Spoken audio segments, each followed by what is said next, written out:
Reimagining Success, episode 170. You're listening to Reimagining Success, the podcast where we help you reimagine your future, designing a life and career beyond the 9 to 5 that allows you the freedom, flexibility and fulfillment that you've been dreaming of. I'm your host, Anna Lundberg. Now, let's get started on those dreams. Hello, everybody, and welcome to the latest interview. Today, I'm here with Eva Jørgensen, and she's coming at us from Spain. We'll hear more about that in a moment. But Eva, if you could first introduce yourself and tell us what were you doing in your previous life and what are you doing now? Yeah, as you said, my name is Eva, and I'm from Denmark. And I used to be a store manager and customer service manager and all sorts of manager in physical retail. But for the past 4 years, almost 4 years, we've been traveling around Europe, my husband and I, and living in a motorhome because, we wanted to say goodbye to what we had back home. We felt that we were working for everybody else but ourselves. So one day we made the decision and got up and sold everything we had and bought a motorhome instead. So that's what we do now. That sounds amazing and exciting, and I'm sure very appealing to people who are perhaps at the same stage that you were at, feeling a little bit stuck where they are. But can you tell me more about what were you saying goodbye to and what were those other people you were working for? You know, tell me more about the experience you had that led you to make this decision.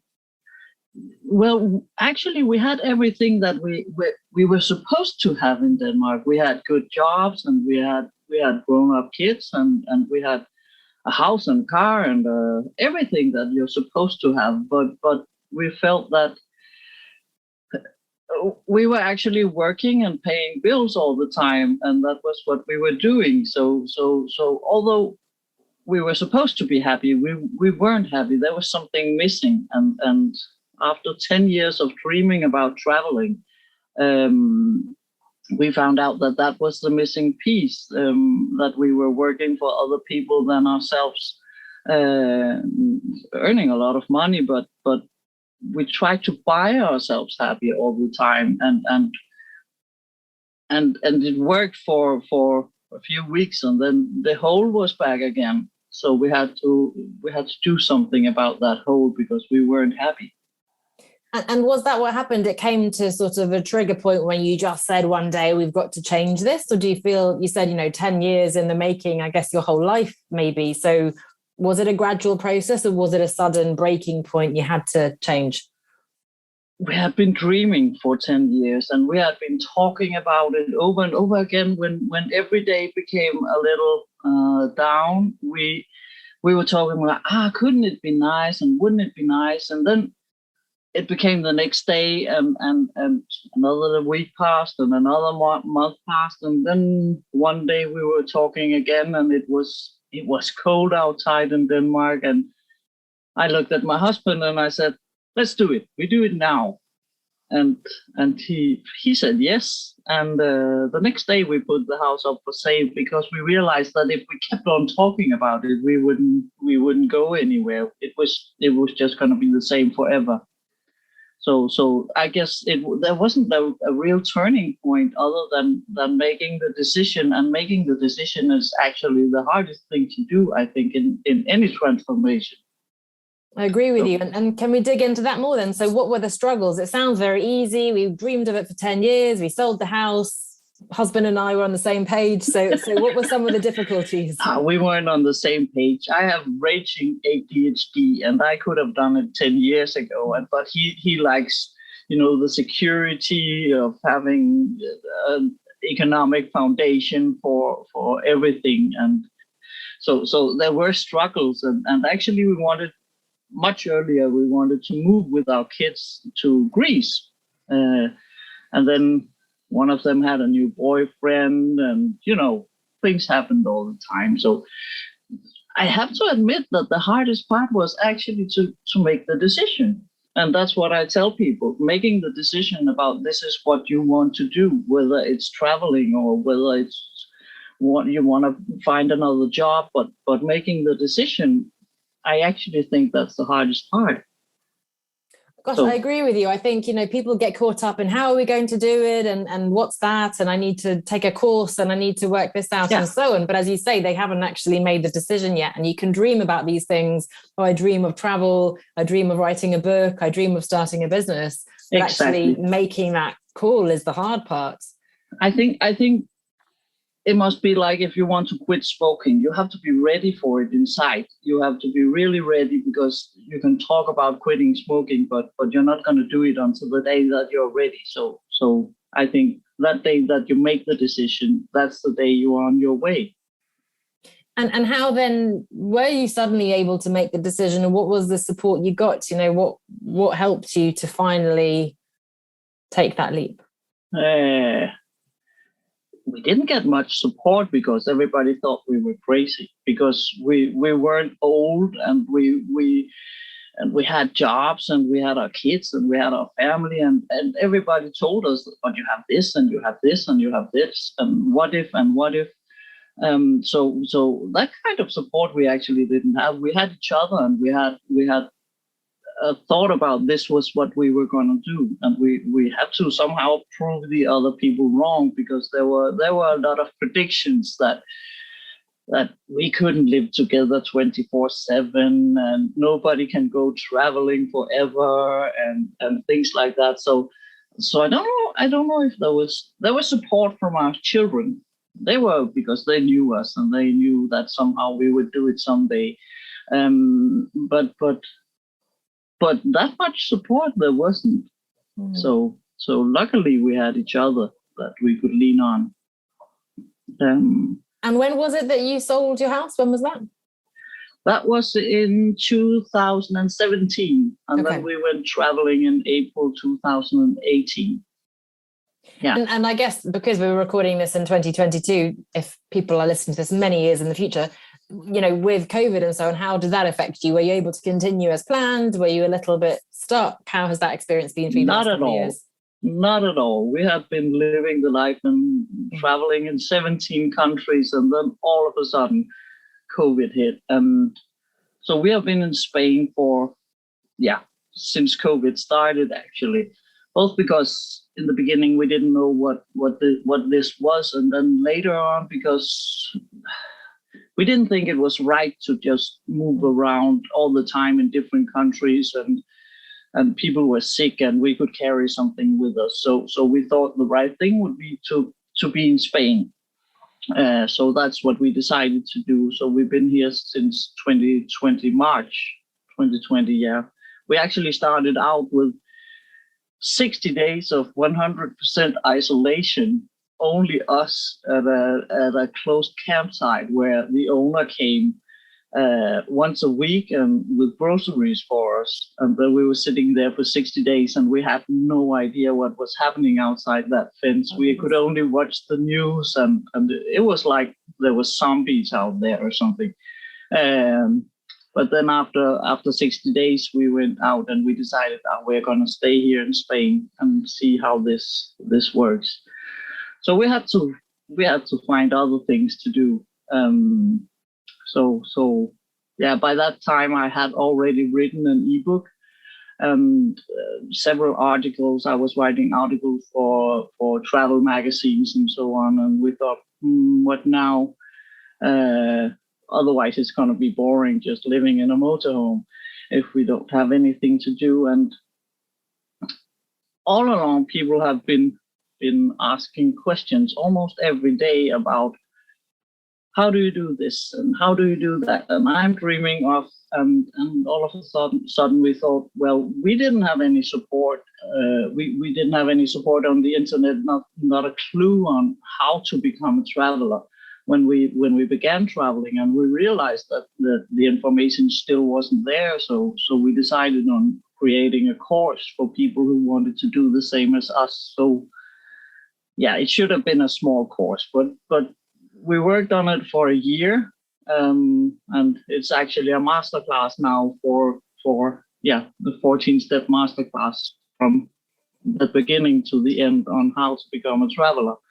So that's what we've been doing. We didn't imagine that was something that we would do at any point, but here we are today, and this is what we're doing. We started out with a small blog, but we like helping people. So yeah, that's what we do now. We take things as they come.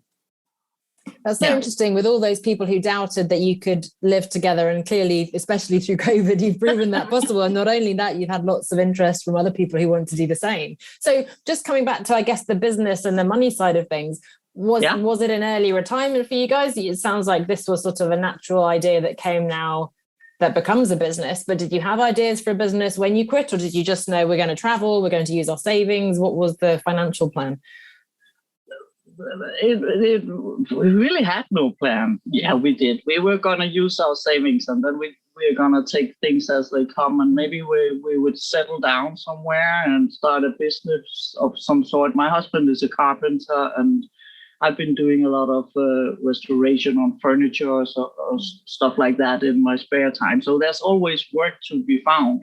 And we found out there's plenty of other kinds of jobs out in the world. So that hasn't really been an issue for us. We've worked at a stud for 4 months, I think, for food and stay, and tried out a lot of things, and we don't really worry about the money. Of course, we have to have some sort of security at some point, but for now we haven't really thought about it. But it comes naturally when we write articles or we make a master class, and we just take things as they come. Of course, we have still have a lot of dreams about where we want to end up and what we want to do, but we haven't settled on anything. This is what we want to do, or this is where we want to be. So for now, not. And what has been the best part so far, even through these challenges, I guess, of the last couple of years? What have you most enjoyed about finally making this decision and going out traveling the last few years? Do I have to mention one? Many things, I'm sure. First of all, but that was one of the things that we thought about when we went traveling. That was, we wanted to see if the world was really as it was portrayed in media, and so on in Denmark. And we have found out that the world is so much more, and people are so much more, and we have learned a lot about culture and people in general, and language and so on. But we also learned a lot about ourselves. We have calmed down so much after we started traveling. All these things that we thought were huge problems before, when you compare them to what there's out there, we have a great life. So we've learned to value the life we have more, and we have learned that we love the freedom. I can't imagine ever going back to a 9 to 5 job again. I don't know how that would work. So I hope I never have to do that. So the freedom is something that comes up a lot, almost always, I think. But that idea that you said of valuing what you have, I think, is the first time I've heard someone put it that way. And that's so powerful and puts things into perspective, doesn't it? Of things, as you said, that we worried about before. Yeah, we have learned to value much smaller things. Like I said before, we bought ourselves happy earlier. And now we don't have the space, but we also don't have the use for all these things. As I often try to explain to people, because we don't have that much space, I surround myself with my favorite things all the time. I have nothing in a cupboard somewhere that, I really don't like it. I only have favorite things, and what I experience is only favorite things. So that's, I didn't think that would be one of the benefits about living like this, but it is. And you can treasure a cup, and you can treasure, your clothes, and you learn to treasure so much more by having just a little. So that's also one of the things we've learned. I love that. And I find that so hard because whenever I've been traveling on much shorter periods, I've managed to live with just one bag or whatever it is for months. And yet, as soon as I get home, like, especially now with business, I've got the lights and I've got the cameras and I definitely need this new piece of equipment. And obviously you need that nice handbag, and suddenly you get into that buying piece. And I think I come from a marketing background. So there's the whole advertising and social media and so on. But it's for me, I need to try to channel some of that feeling and experience you have while still having some space, because that's such an aspiration to have, obviously for the environment and for so many reasons, but to treasure the things you have and not, as you say, have cupboards and boxes full of stuff that you don't need and so on. I think that's something we can all have more of, or rather have less of in our lives. Yeah, we found out already when we were packing down to sell the house, how many stupid things we had everywhere that we never used. My husband is laughing at me because I had 2 chocolate fountains, and he said, I never tried a chocolate fountain. 2 chocolate fountains, that's amazing. Why would I have a chocolate fountain, and why would I have 2? And to be honest, we haven't, my husband is missing his big speakers, but we haven't been missing anything that we left behind, because we have traded it with so many other things, and especially the freedom and the thing that we can do whatever we want when we want it. Also with the masterclass, we never imagined that we would make a masterclass. We wouldn't have done that at home, but now we have the time, and it's like you see other possibilities, because, wait, I can do this. You don't have a boss that tells you what to do. You can just do whatever you want to do, because this would be fun, or this would be exciting. So that's a part of what's great about this. And I know you have your 14-step masterclass, but I guess if you could share just one piece or a couple of pieces of advice with someone who's perhaps at that moment that you described, that they've been dreaming of this for so long, whether it's 10 years or 5 years or 2 years, and they can't quite, well, is it about asking themselves, am I ready? As you said, what advice would you give to someone who hasn't yet made that decision? I would, because people really don't believe that making the decision is the hardest part. The rest is just work and plan. It's nothing more than planning and working for it. The hardest part is actually telling yourself and telling others, because you have to tell somebody else too, because then you're obligated to actually do this. If you just tell yourself, you can postpone it the next day. Say, yeah, I do that Monday. But you have to decide that this is what you want to do, and you have to tell somebody that's maybe hard to tell your, let's say, your father or somebody. Tell them, and then you're obligated to do this. Or tell your friends, because then they'll come back to you and they'll say, oh, weren't you going traveling? And then you have to say, yeah, I'm on it.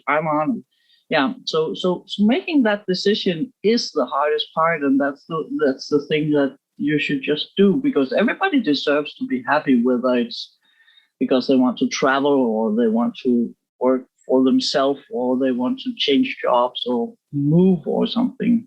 Everybody deserves to be happy. Yeah. So in a way, you're saying you have to make the decision. That is the hardest thing, but just make it. In a way, it's easy. You just decide, and then you tell people, and then the real work can begin. But it's as simple as actually saying, yeah, because we've been working all our lives, haven't we? And so we know how to work, but deciding for ourselves to be happy, we're really good at making other people happy, whether it's your family or your friends or your boss or anything. We're really good at making others happy, but making ourselves happy, we are not really good at. So yeah, so I think that's the best advice. That's just do it, because you deserve it. Love that. And I think I met you in the Digital Nomad Girls group. Do you feel like a digital nomad girl, or what? How would you identify yourself? I have become one, I think. Everything has happened by coincidence, actually. But yeah, sure, I have become one. I didn't know there was such a thing before I started traveling. But that's what I've become. I work digitally all the time. I've never did that either. I had a Facebook and I didn't even have Instagram before I started, but now I have everything. We just started on TikTok too, so yeah. I have to say, I find that amazing because you told me, you had just installed Zoom for this call, and obviously you had no idea about digital nomad. You barely had Facebook, and yet now you've written an ebook and you're doing an online masterclass and doing TikTok. My goodness! Yeah. So clearly you're incredible, but it's also inspiring to others that they can learn, even if it's something they don't feel comfortable Look, with. Yeah. It's my dad's birthday today. He turns 76 today, and he's on Instagram and he's on Facebook, so of course everybody can. And he loves Facebook and he's posting funny things, and I even convinced him to use WhatsApp, and that works for him too. So everybody can do it. It's just a matter of will, I think. Absolutely. So yeah. So I also had to learn. I've been using Skype before because I've never had the need for Zooming, but now I know that too. So I enjoy learning new things. Good, and I hope that means you'll be able to share your story with more channels as well, because I'm sure there are many who'd like to hear and to learn from you. I hope so. I really, really, really like to share, because I'd like everybody to do the same as I've done, because as I say, people deserve it. It's a big world out there, and we're not bound to be in just one place, even though we think so, that our boss can't live without us, because of course your boss can live without you. It's just going to replace you as soon as you're gone. So yeah, we have to live for ourselves. And I would really love to share that with as many as possible. And so many powerful messages, as you say, that we're buying ourselves the happiness, that we're living for other people rather than for ourselves, that we deserve that happiness. And I think, as we said, this idea that we can get to know the world that's out there and really empathize and understand each other much better, which is such an important thing in today's world. I think it always has been, but all the more so now, I think. So those are really important messages from your story, and sounds like very accessible to all of us. So how can we find out more? Where can we find your website, Instagram, TikTok, wherever you want to take us? So what can you tell us about where we can find you online now? But it's so hard to spell our names. I'll put them in the link, don't worry. Yeah, do that. That's better. People couldn't understand it anyway. Okay, perfect. But it's in English, I guess, your materials, or you're not focusing specifically on Danish? Actually, we started out in Danish, but as many people know, Danes are a little bit, tight. So we didn't have so many followers, because it was like, I have to look at what you're doing before I do anything.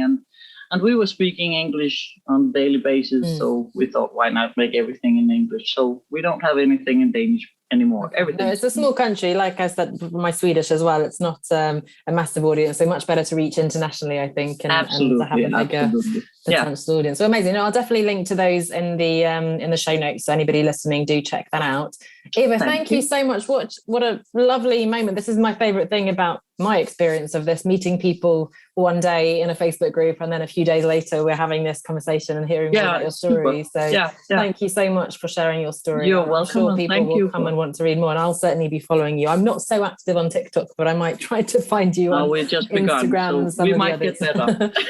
Amazing. Thank you so much. Thanks to your daughter for helping with Zoom as well, and enjoy. Happy travels. Hope you and your husband can continue your journey soon. We hope so too. Thank you. Thank you so much. Thank you. Bye. If you'd like to create your own transition story and escape the 9-to-5 to work for yourself, then come and join us over in the Business Incubator. This is a comprehensive online program and community designed to give you the roadmap that you need to help you figure out what you really want to do, come up with a workable plan, and take the right steps to achieve it.